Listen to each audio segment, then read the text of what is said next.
네,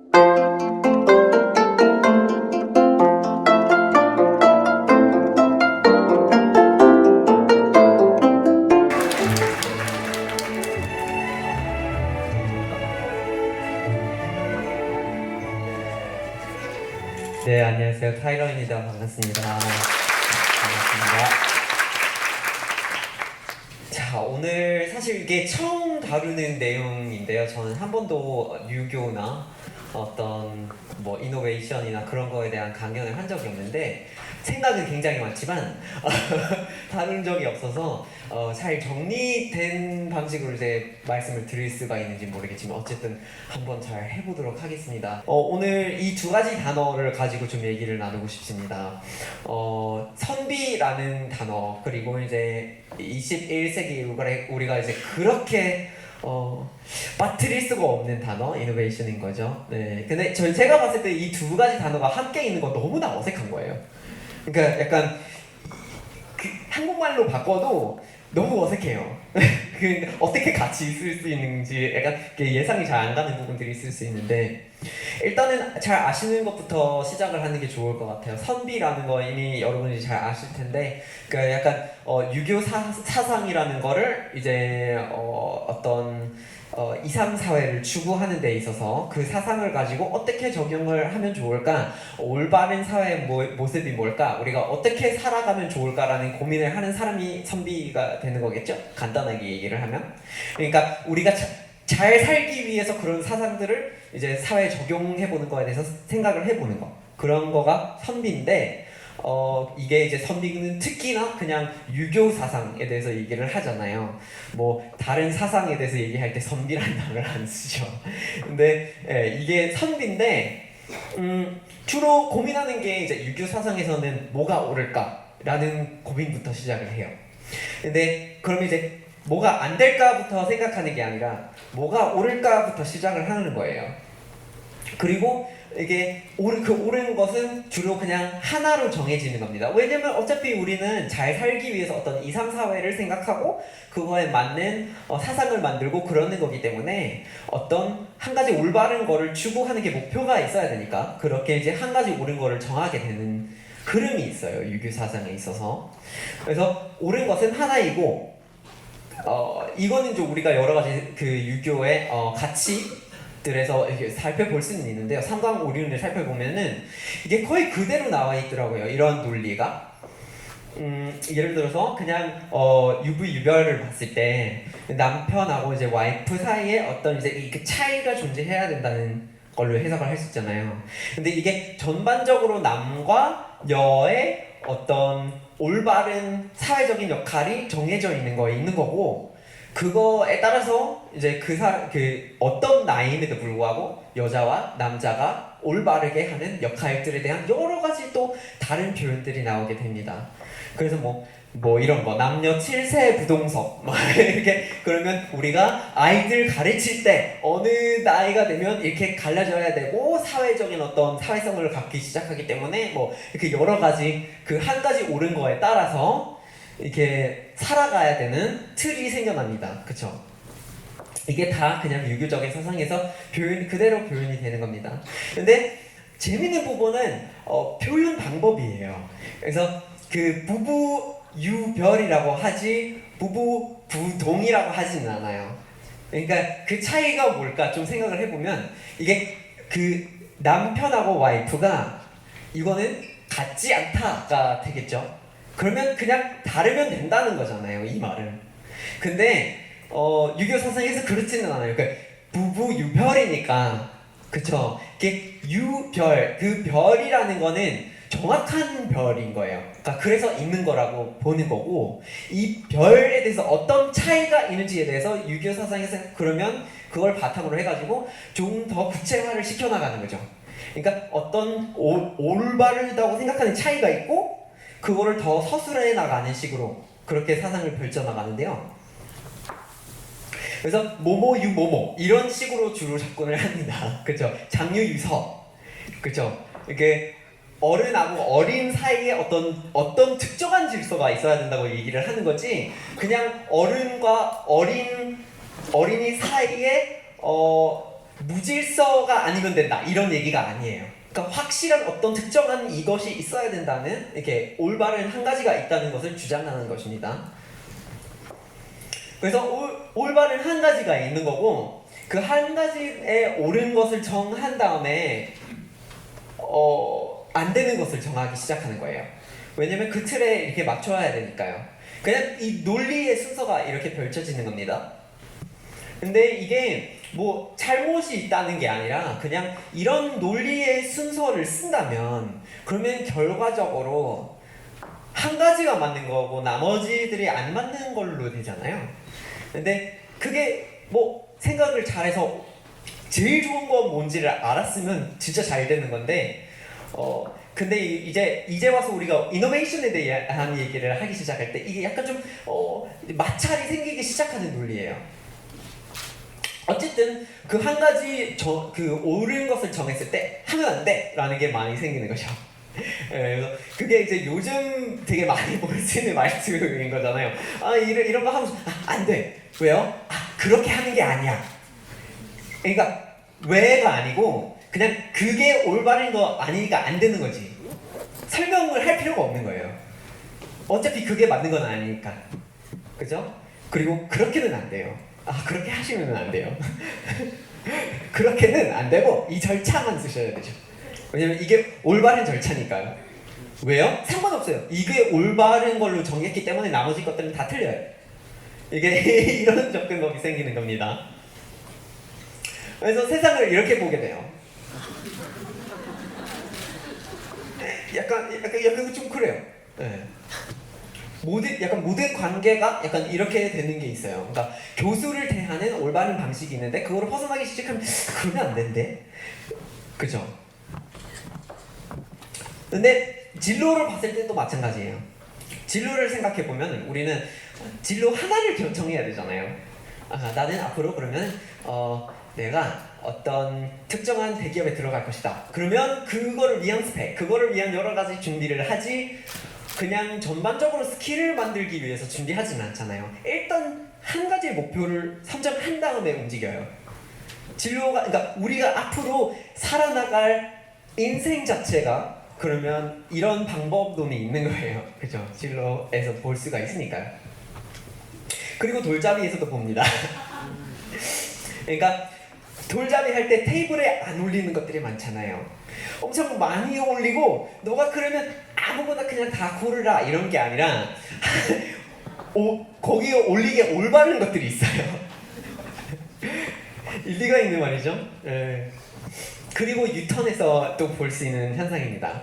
대한민국에서 이제 우리가 이제 운전할 때 유턴을 할 수 있는 곳이 정해져 있습니다. 유턴이 가능한 곳에서만 유턴할 수가 있어요. 나머지 곳은 다 불가능합니다. 그죠? 할 수 있는 이게 하기에 올바른 곳을 일단 정해놓고 그 나머지 것들은 다 안 되는 그런 논리죠. 근데 다른 나라 가 보시면은 정반대로 해요. 그러니까 다는 할 수 있는데 위험하니까 안 되는 곳만 정하는 거예요. 그런 접근법이 있는 나라가 굉장히 많거든요. 근데 이게 되게 재미있는 약간 사고 순서가 그냥 이게 다르기 때문에 나는 결과들인데요. 흥미롭습니다. 근데 이렇게 유턴에서 나타나는 거가 법적으로 다 나타나요. 대한민국에서 법을 만들 때 물론 모든 경우는 그런 게 아니에요. 하지만 주로 약간 긍정적으로 원하는 결과가 있어요. 그러니까 우리가 법을 만들어서 추구하는 어떤 사회상이 있는데 그러면은 그걸 만들기 위해서 이렇게 해야 한다라는 법을 만들지 이렇게 해서가 안 된다 하고 굉장히 어떤 좁은 범위에서 이것만 안 된다라는 식으로 법률을 만들지는 잘 않아요. 그래서 이게 약간 좋다고 나쁘다고 할 수 있는 게 아닌 것 같지만 하지만 이런 약간 유교 사상하고 또 관련이 있는 접근법이 사회 전반에서 다 표현이 된다는 말씀을 드리고 있습니다. 그래서 이렇게 옳은 것을 정해놓고서 나머지 것들은 옳은 것이 아니기 때문에 안 되는 걸로 이해를 하고 그렇게 살아가는데, 이거를 이렇게 바꾸면 어떨까 싶은 생각은 저는 좀 있어요. 왜냐면 굳이 유교적인 가치관을 다 바꿀 필요 없이 그냥 약간 좀 관점이나 접근법만 바꾸면 이렇게 시작을 하는 걸로 해보시면요, 조금 덜 답답하게 느껴질 수 있을 것 같아요. 왜냐면 뭐 일단 절대 안 되는 거를 정하면은 물론 또 안 되는 부분들이 있을 수도 있지만, 일단 그거를 정해놓고서 나머지가 된다고 보면은 해나가면서 안 되는 부분들을 찾아가도 돼요. 마치 글을 쓸 때처럼. 근데 그렇게 하면 뭐 하다 보니까 여기는 안 되는 것 같네? 그러면 그냥 안 되는 걸로 추가하시면 돼요. 근데 역시 이렇게 접근을 했을 때 좀 더 여유가 있어 보이죠? 이렇게 그림으로 봤을 때는. 근데 이게 왜 중요한 얘기일까요? 왜냐면 이노베이션이라는 게 사실 되게 뭐랄까요? 그렇게 한 가지 옳은 거 있고 나머지 것들이 약간 옳지 않다는 걸로 이해가 되면 이노베이션이 굉장히 위협적인 개념이 되거든요. 근데 제가 이제 설명드릴게요. 이렇게 선비하고 이제 유교 사상 저보다 훨씬 더 잘 아시니까 일단 이 이노베이션이라는 부분을 이렇게 이해시켜드리고 싶은 부분이 있어요. 한국말로 혁신이라고 하죠. 근데 일단은 요즘 사회에서 우리가 혁신이라고 부르는 거 다 innovation이라는 외국에서 전래된 단어이니까 그런 의미에서 쓰이기 때문에 원래 이제 주로 영어에서 빌려오기 때문에 그 영어에서 쓰고 있는 innovation이라는 단어 과연 무슨 뜻인지를 한번 잘 살펴볼 필요가 있습니다. 이 단어를 잘 보시면요, 이게 명사잖아요. 근데 이게 파생어이니까 원래 innovate예요. innovate는 동사죠. 이 동사의 의미가 뭘까요? 새롭게 하다, 그죠? 분석을 해보면 이게 라틴어에서 발생된다는데요. in이라는 부분은 라틴어로는 안으로, 아니면 속으로, 아니면 어떤 것으로 약간 이런 과정적인 부분이 있는데요. 그냥 안에 있다가 아니라 이게 약간 좀 움직이는 것 같은 느낌이 있는 거예요. 그리고 노바테, 이거는 그러면은 새로워진다. 그러면 안으로 하며 새로워지게 한다. 이런 식으로 이제 직역을 할 수가 있겠지만 그게 그냥 새롭게 만든다인 거죠. 하지만 요즘에 이게 innovate의 의미가 조금 달라졌어요. 이제 현대사회니까 엄청 많은 시간이 흘러왔고 의미가 좀 달라졌어요. 그래서 innovate는 동사이고요. 영어로 봤을 때 make changes in something established, especially by introducing new ideas, methods, or products. 그러면 다 직역을 하면은 뭐 그럴 필요가 없을 것 같아요. 그 뒤에 부분을 보시면 그냥 새로운 아이디어, 방법이나 제품을 소개함으로써 이미 자리 잡힌 것에 어떤 변화를 가져온다, 이런 식의 표현이 되겠는데요. 하지만 제일 중요한 부분이 뭐 생각, 방법이나 제품이 아니라 make changes in something established라는 얘기인 거예요. innovate를 할 때 그냥 새롭게 만든다는 게 아니라 이미 자리 잡힌 것을 가지고 새롭게 만든다는 거예요. 그게 굉장히 중요한 포인트가 되겠어요. 왜냐면 이 과정도 이루어지기 때문에 disruption이라는 것도 이루어지기 때문인 거죠. 요즘에 특히 창업이나 이제 이노베이션 사회에서 뭐 새로운 기술을 만들고 막 혁신을 하고자 할 때 사람들이 제일 먼저 생각하는 게 내가 disrupt 할 수 있는 부분이 뭘까? 진짜 스타트업계에서 많이 쓰는 표현입니다. disrupt. 근데 그게 뭘까요? 그러니까 이노베이션을 위해서 이 disruption을 해야 되는 논리인데, 그러면 이 disruption이 관건이 되는 부분이 뭘까요? drastically alter or destroy the structure of something. 그러니까 그러면은 극단적으로 어떤 것의 구조를 바꾸거나 파괴시킨다 라는 말이에요. 그래서 우리가 이노베이션에 대해서 생각할 때 이 disruption의 과정도 내포되어 있습니다. 그러면은 이노베이션이라는 게 진짜 뭘까요? 이게 이미 자리 잡힌 것을 가지고 파괴적으로 약간 폭력적인 방식으로 그걸 바꿔서 새로운 걸로 만든다는 거죠. 그냥 새롭게 만드는 게 아니라 굉장히 어떤 역동적인, 굉장히 뭐 어떤 사람들이 봤을 때 않는다고 볼 수가 있는 과정이 이루어져야 된다는 거죠. 예, 자리 잡혔던 것의 기능이나 그런 뜻을 바꾸고 있는데 파괴적으로 하는 거예요. 그래서 이 이노베이션이라는 컨셉을 또 다르게 표현하는 말이 뭐가 있냐면요, 창조적 파괴라고 하기도 해요. 그죠? Creative destruction, right? 근데 혁신이라는 말을 쓰니까 우리는 안 그래요 라고 생각하실 수도 있지만 혁신이라는 단어가 겉으로 봤을 때는 달라도 사실은 이 단어도 매우 비슷해요. 혁신은 우리가 사전에서 찾아봤을 때 그냥 뭐 어떤 이미 자리 잡힌 거, 조직이나 그런 거를 이제 새로 바꾼다는 거죠. 뭐 이노베이션을 사전에서 찾아봤을 때 되게 비슷한 식으로 나오죠. 하지만 단어를 그냥 파고들면은 달라요. 이게 혁신의 한자죠. 혁신의 한자는 뭐 가죽혁의 세월신이죠. 예. 근데 이게 뭘까요? 이게 줄임말이에요.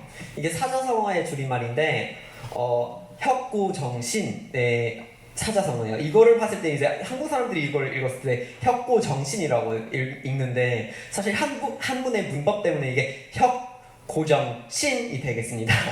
예, 그렇게 끊어서 읽는 게 많은데 앞에 혁자가 그러면 이제 동사예요. 그죠? 목적어는 가운데 있는 고정이고 그리고 그 고정을 묘사하는 부분이 뒤에 있는 그 신자예요. 그러면 이게 다 이렇게 옮기면 한국말로 옮기면 그 오래된 화로를 새롭게 고친다가 되겠는데요. 그래서 이런 거를 그냥 줄여서 혁신이 돼버렸어요.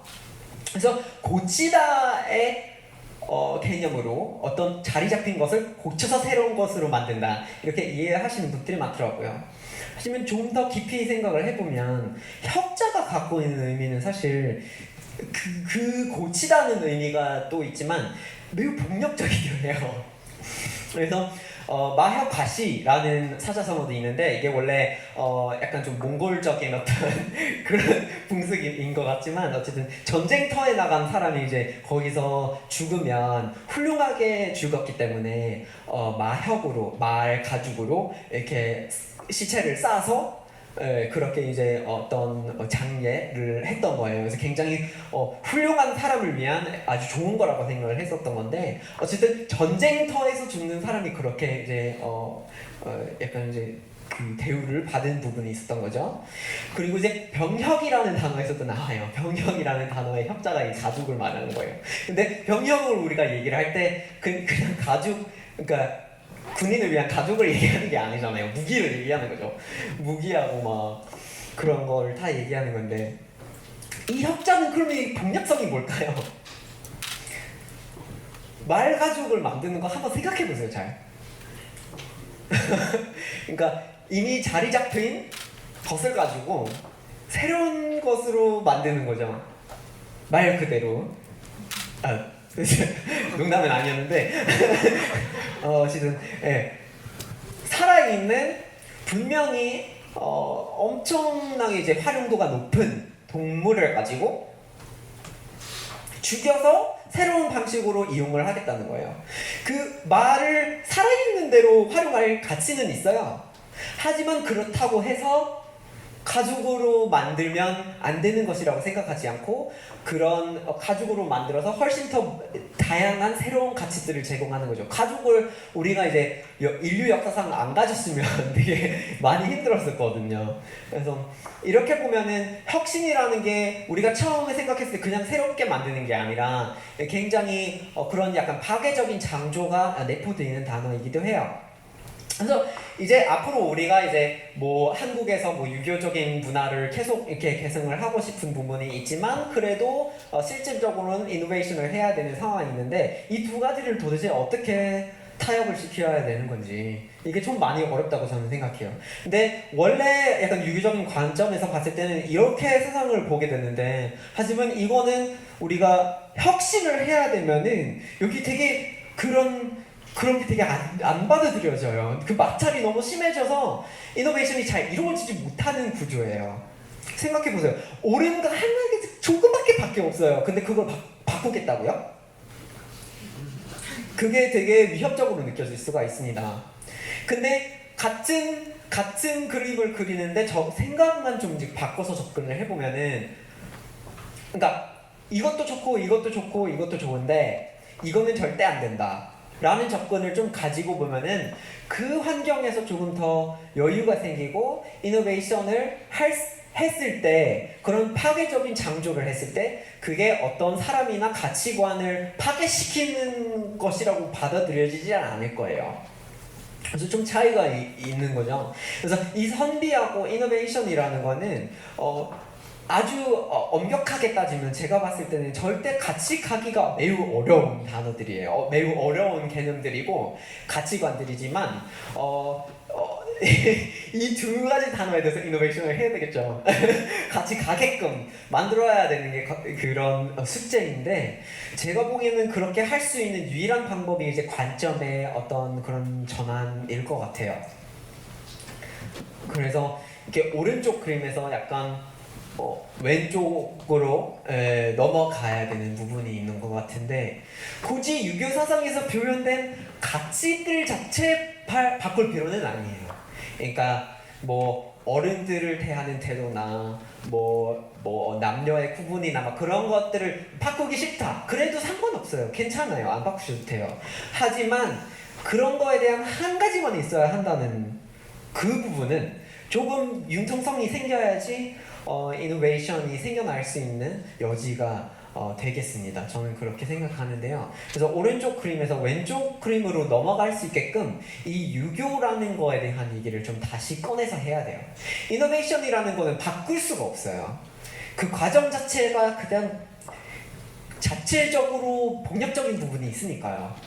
근데 그런 거를 우리가 감싸려면 그 유교가 갖고 있는 융통성, 그런 부분에서 조금 고민을 해보고 그런 거를 좀 만들 수 있는 거를 고려해 볼 필요가 있는 것 같습니다. 그래서 가치관 자체를 바꾸자가 아니라 이 가치관을 접근하는 방법론을 좀 다시 고려해보자.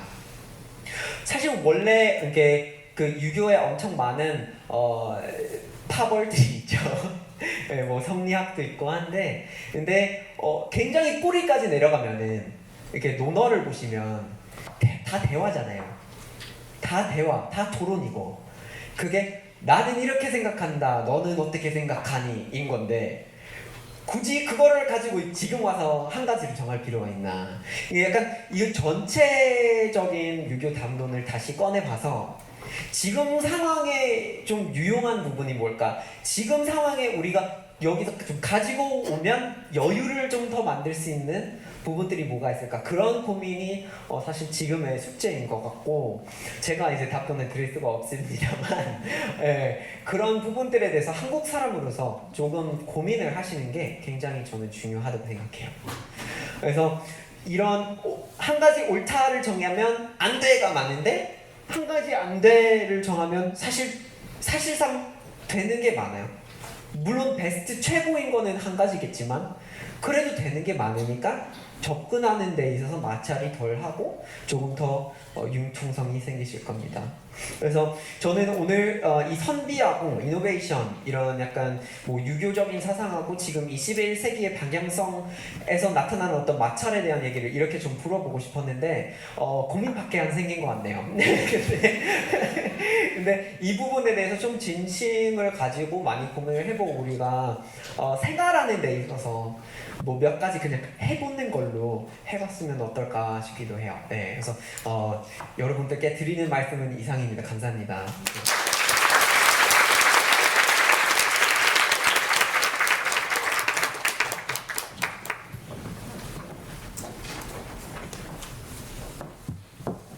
네, 감사합니다.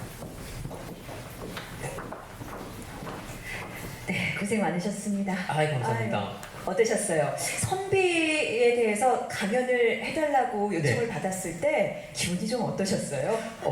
기분요? 나는 왜? 이런 기분이었어요.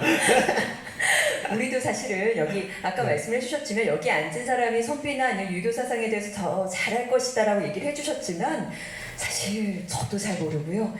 여기 앉아 계신 분들도 선뜻 선비란 무엇인가 아니면 유교 사상에 대해서 얘기해보라 그러면 선뜻 그렇게 다가오지는 않으실 거예요. 그만큼 우리가 좀 선비에 대해서 아니면 유교 사상에 대해서 좀 잘못 접근할 수 있는 부분에 대해서 정말 우리 대한민국 사람이 아닌 어떻게 보면 한 발짝 떨어진 사람의 입장에서 얘기를 해줬다는 점에서 저는 굉장히 의미 있는 실현이었다고 생각을 합니다. 감사합니다. 다시 한번 큰 박수 부탁드릴게요. 감사합니다.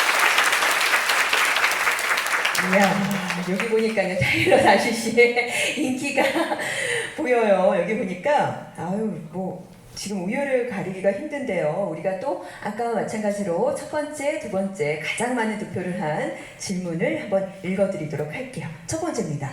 요건 것 같은데요. 외국인 타일러가 한국 생활을 하면서 한국 청년들에게 가장 필요해 보였던 것은 무엇인가요? 아유, 굉장히 좀 추상적이죠, 그죠? 네, 여유인 것 같아요. 여유. 그런 약간 생각의 여유가 제일 시급한 것 같아요.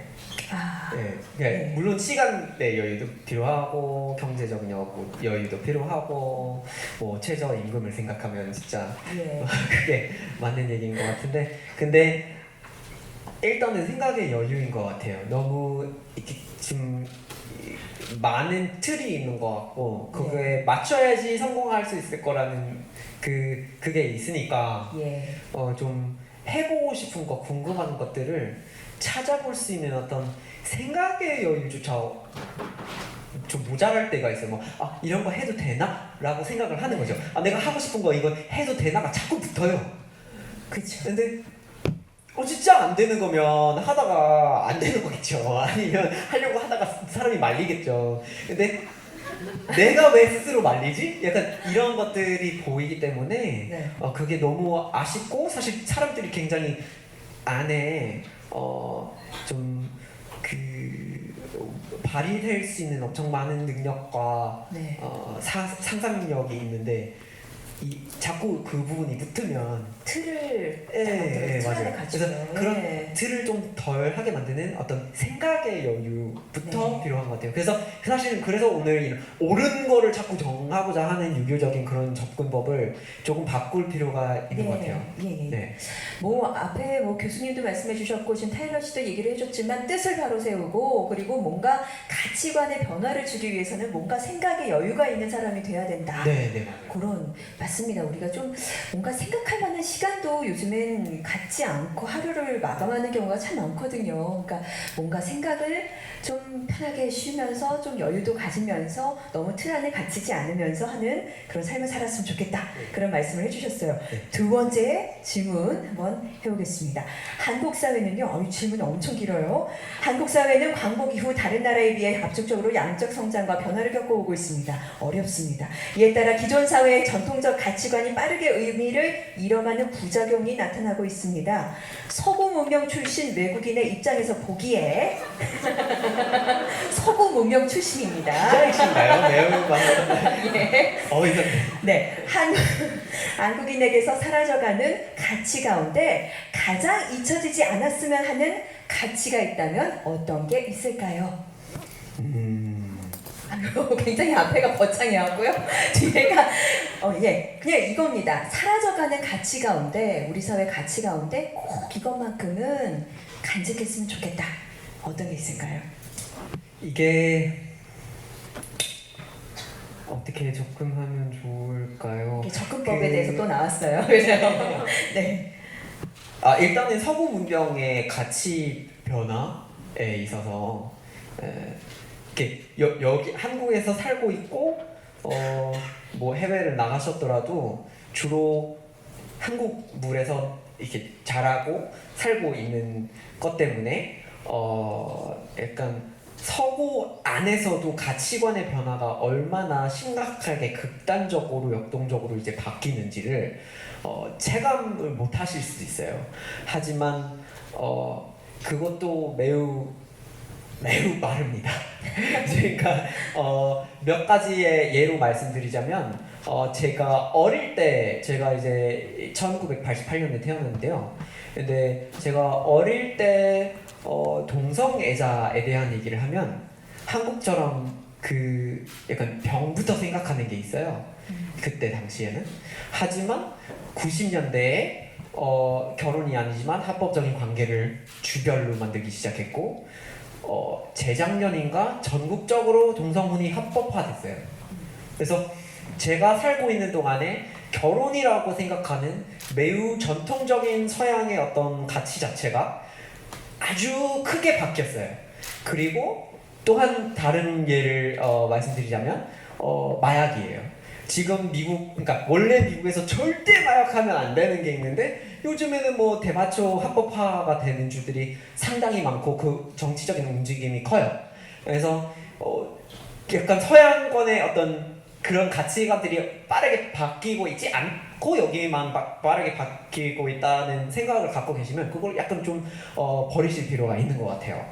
솔직히 말씀드리면 일단 그거 첫 번째 포인트고요. 두 번째 포인트는 속도가 매우 빠른 거 저도 인정을 해요. 예. 그리고 그 변화가 이루어지고 있을 때 잃어버리면 너무 안타깝고 막 아쉬운 부분들이 커요. 근데 저는 주로 거기에 살려놔야 될 것 같다고 생각하는 부분들은요. 어떤 그런 약간 좀 자본주의적인 어떤 질서에서 자꾸 그 가치를 돈으로 보고자 하는 게 있어요. 근데 그렇게 하다 보면은 우리가 정말 불안하게 살게 돼요. 그래서 지금 한국의 뭐 불면증이나 자살률이나 막 이런 것들 보면은 되게 뭐 소셜 미디어나 아니면 뭐 밥줄을 고민하는 여러 가지의 금전적인 그런 것들 때문에 이렇게 느껴지는 부분들이 굉장히 강한데 약간 그런 거를 많이 생각하고 삶의 전체적인 대학을 가는 이유가 전부 다 그런 그 취업을 위한 거라면 그러면 지식을 약간 만들고 그런 약간 좀 인류의 발전이나 이런 것들이 약간 우리가 사회로서 건강하게 잘 사는 것들을 잃게 되잖아요. 그런 부분은. 근데 원래 한국은 그렇게 안 하는 거잖아요. 원래 되게 공동체가 있고 뭐 되게 사람 관계를 중요시하고 그죠. 정을 많이 생각하고 그러는데 근데 그런 부분들은 그냥 서울에서 살아서 그런 건지 되게 좀 그게 제일 아쉬운 부분인 것 같아요. 그런 약간 인간적인 대우를 못할 때가 있어요. 나는 그게 내 책임이 아닌데? 아니면 나는 그게 내 거 아니냐? 이런 게 많이 생기고 그리고 내가 이거 하면 나는 손해보니까 절대 안 해. 막 도와줄 수는 있는데 손해볼 거니까 안 된다. 막 이런 모든 거를 그렇게 비용과 어떤 기회로 이렇게 나누어서 보게 되는 게 있어요. 근데 그런 부분을 좀 어떻게 막아야 되는지 모르겠는데 근데 거기서 되게 잃어가는 게 많다고 생각하는데 그 부분을 어떻게 고쳐야 되는지 어떻게 이제 지켜야 되는지 저도 잘 모르겠어요. 하지만 제일 아쉬운 부분은 그렇습니다. 네, 봤을 때 우리 한국을 생각했을 때 제일 좋게 봤던 게 공동체 문화, 뭔가 이렇게 정말 정이 넘치고 사람이 중심인 뭔가 거기에. 네, 그리고 저 죄송한데 말이 너무 많아서 돼요. 네, 덧붙이고 싶은 부분이 있어요. 좋습니다. 이게 그러니까 아까 말씀드린 게 너무 추상적인 말인 것처럼 얘기를 하니까 좀 안 와닿을 수도 있는데 이렇게 생각해 보시면 돼요. 그 한식은 원래 건강하다고 하잖아요. 근데 요즘에 뭐 여러 가지 당을 넣고 당뇨병률이 엄청 막 늘고 뭐 이렇게 되게 많이 뭐 가공식품도 많이 나오고 근데 가공식품인데 한식인데 그게 원래 한식인가라고 고민할 수 있을 것 같고 근데 이런 게 있는데 내 한식이 그러니까 진짜 순수한 한식을 만드는 게 돈이 안 된다. 그걸로 사업하지 못해.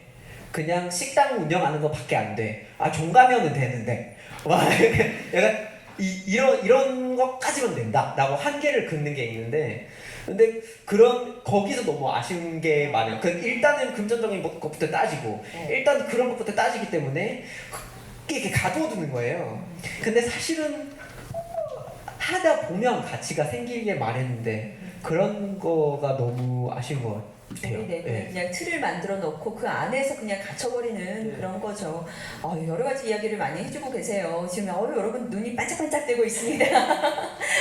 신기하죠. 이게 지금 TV를 보는 건가 이 앞에서 보는 건가 지금 신기하시죠? 예. 질문 하나만 받도록 하겠습니다. 오늘 어이구 손이 막 번쩍번쩍 들리는데요. 이번에 시간이 없기 때문에 딱 한 분한테만 받을 수밖에 없습니다. 한 분 어떤 분 하실까요? 우리 여기 앞에 계시는 우리 기획자께서 한번 어떤 분이 손을 먼저 들었는지 한번 판단해 주실까요? 네. 여자분은 또 택해 주셨어요? 네. 이렇게 선택하기 어려울 때는 공을 남에게 넘기는. 네. 이번 강연 정말 잘 들었습니다. 저는 연세대학교에서 인류학을 공부하고 있는 학생이고요.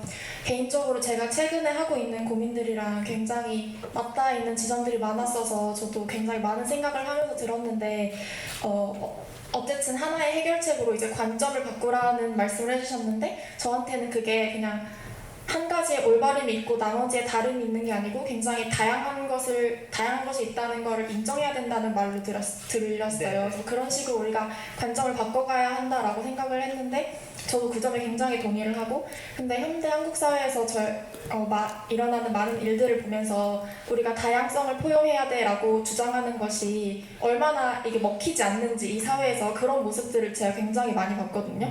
뭐 예를 들어 예시로 언급해주신 동성애에 대해 얘기를 해보자면 한국 사회에서 그냥 이성애가 맞는 거고 나머지가 다 틀린 것처럼 생각되기 때문에 동성애도 있고 뭐 무성애도 있고 양성애도 있을 수 있다는 것을 인정하지 않잖아요.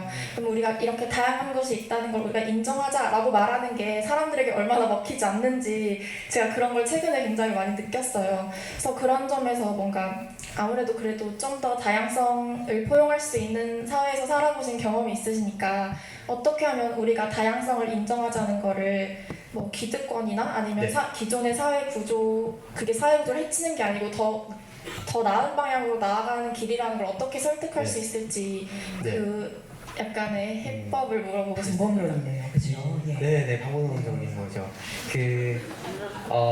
일단은 한국에서 주로 다양성 얘기를 하면 이렇게 미국도 이 문제가 발생하기는 하는데 그 다양성을 얘기하면 색깔부터 생각해요. 그러니까 꼭 피부색이 아니라 그 약간 다른 거를 색깔을 대하는 것처럼 생각하는 게 겉으로. 그러니까 뭐 예를 들어서 동성애다. 그러면 그 사람의 다양성은 그 사람의 성정체성이다. 이렇게 생각하잖아요. 아니면 외국인. 그러면 말, 국적, 뭐 생김새. 이렇게 그러면 이 사람을 받아야 되나? 다양성 얘기를 할 때 이런 그러니까 특정한 대상을 생각하고 다양성이 좋은 거냐 아니냐를 생각하는 것 같아요. 근데 그 얘기를 하기 전에 다양성이 진짜 무엇인지에 대한 고민을 할 필요가 있다고 저는 생각해요. 왜냐면은 사실은 따져보면 다양성이 그냥 생각이 다른 사람을 있다는 거죠. 그러니까 뭐 예를 들어서 기업에 여성분들이 약간 운영진까지 올라가느냐 이런 거를 따지는 여러 가지 지수 있잖아요. 그러면 뭐 더 다양성을 받아들이는 기업이면 더 여자가 많다 이렇게 생각하잖아요. 근데 물론 겉으로 그렇게 보이지만 근데 사실은 그 여자분들이 거기 있어도 실제로 그 기업 조직에 그 여자분들의 생각이나 의견이나 그런 것들이 조직에 들어가서 반영이 되는 건지 아닐 수도 있잖아요. 그래서 막 겉으로 보기에는 불가능하고 사실은 우리가 원하는 건 뭐 겉으로는 여자를 그 자리에 넣는 걸 수도 있지만 우리가 원해야 되는 게 뭐냐면 그 다른 사람들의 생각을 들어주는 거 그거가 다양성 포용이지 그 사람들이 어떤 자리에 있어야 되고 그 사람을 어떤 특정한 사람을 위해서 어떤 특정한 거 있어야 된다 이런 것까지 지금 뭐 섣불리 결정할 필요가 없어요. 일단은 그게 있다는 거를 보고 이게 뭐지 고민을 해보고 다양성의 가치가 뭔지를 고민할 필요가 있다고 저는 생각을 해요. 그래서 뭐 그런 고민을 안 하고서는 이 다양성을 어떻게 다룰까라고 얘기를 하기 시작하면 쓸데없는 말싸움 하게 되는 것 같아요. 그러니까 실제로 그게 어떤 가치가 있는지에 대한 얘기를 안 했는데 이거 어떻게 처리할까 되기 때문에 그래서 다양성의 가치가 이론적으로 무엇인가 뭐 예를 들어서 금융관리를 하잖아요. 금융관리를 하는데 그냥 주식을 한 회사에서 사면 망하잖아요.